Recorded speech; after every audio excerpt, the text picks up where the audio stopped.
know why y'all be thinking people finna really come and spill all the damn tea in these biopics.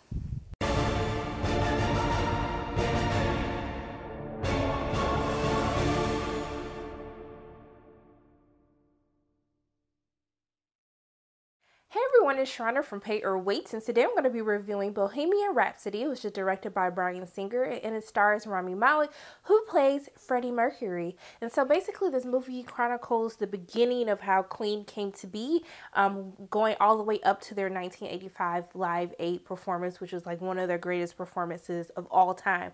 So I have to say I was really excited to see this movie. I love me some Rami, and I was like, okay, they had a lot of controversy surrounding this film. From the film was initially supposed to be attached to Sacha Baron Cohen. He dropped out when they wouldn't adapt his version of the screenplay that he wrote for the movie. Enters in Rami Malek. Then they had Bryan Singer, who was directing it, and then he just went crazy, went AWOL, and just disappeared, got fired from the set. So he supposedly got into it with Rami as well. But I was just like, it was a lot going on with this movie. But I have to say, I enjoyed this movie, y'all. The critics been trashing the hell out of this movie, and I just don't understand why. Like, at the end of the day, I don't understand why people think that they're going to throw all of this like dark, shady, like spill all the tea in people's personal lives like on a big screen movie. I just don't go in with that expectation. So maybe that's why I left the theater feeling a little bit more excited. So what I loved about this film, I love Rami Malek, who plays Freddie Mercury. I thought he did an amazing job, a fantabulous job. As I was watching him perform, especially when you get to the Live 8 performance, I literally had chills. I had chills. I was just like, oh my goodness, like he is really killing it for me. Also too, I have to say, while I was watching, I was like, damn, I forgot y'all did this song. Y'all did that song too.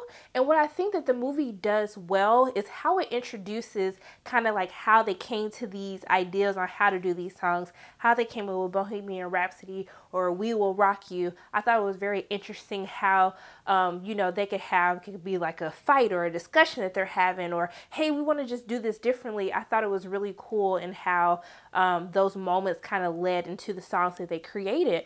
Also too, what I would have to say is, I really thought that, I know there was some controversy between was Rami singing, and I know in previous interviews he said that he was singing, but they were also going to be using Freddie Mercury as well. So I really couldn't tell. I felt like they used Freddie Mercury for the majority of the entire film. I know there's some times where they're kind of singing, not doing a song, but I think overall he did a really great job. I just love the music. I love hearing everything. I love that the Live 8 performance, that it was long, because I was just like, oh, can y'all just keep doing this? I really felt like I was at a concert. Like, after a while, I was just like, oh, okay, like, I'm just going to get a whole concert and a movie at the same damn time, but I'm here for this. But while I loved a lot about the film, I did have some issues.